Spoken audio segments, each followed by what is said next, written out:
This video is brought to you by my wonderful patrons and subscribers on Patreon and Subscribestar. These wonderful people are Jack Whitchurch, Master Stew over at Patreon. If you would like to see even more videos in the future and allow me to do this full time, please do consider donating to one of these services of your choice. Now on with the video. So in my encounters with a lot of conservatives over the past year or so on various Discord servers and comment sections, I've noticed some things that seem to be common amongst these people. Now just so you know, this isn't an attack on you guys, it's just a comment on things I've observed. So don't feel threatened, it's meant to be constructive. The first thing I've noticed is a lot of negativity, especially around the apparent success of the left, the continual success of the left, basically the eternal success of the left. The idea that I have seen from a lot of these conservatives is that no matter what they do, the left will always win. Because either the left seems to be better at propagating their ideology, the normies seem to naturally gravitate towards leftism, or the conservative elites are not doing enough. Now, for the latter, that is certainly the case, but these are the neocons who have been in power for a very long time, at least in an ideological sense. For a lot of countries, these people are perfectly fine with certain aspects of leftism, open borders for example. This would certainly help the corporations they run or support with cheap labour. But as for the other stuff before, it's all kind of up in the air. Right-wing populism has never been bigger in many decades until now. It is pretty clear that a lot of people do not seem to be getting down with the leftism in recent years, though of course it has been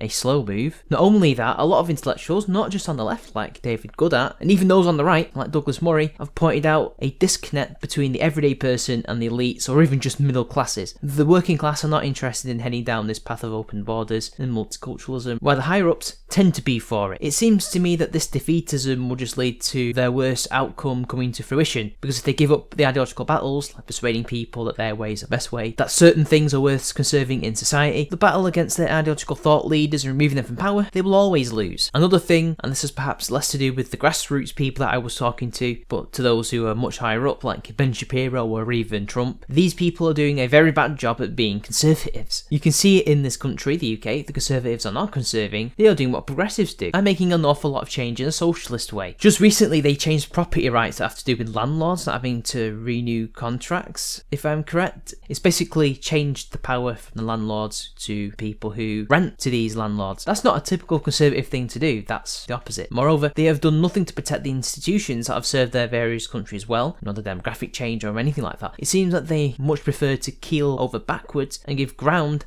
than conserve. They also seem to not be able to make change that isn't progressive, or at least change that is left-wing. They seem to be unable to do anything that brings society back a couple of steps to something that works. I'm not suggesting return to feudalism or anything like that, but when you look at the West only a few decades ago, people were freer. They cannot even do that. It seems to me that conservatism is something that has failed. It cannot do what it, by definition, is meant to do.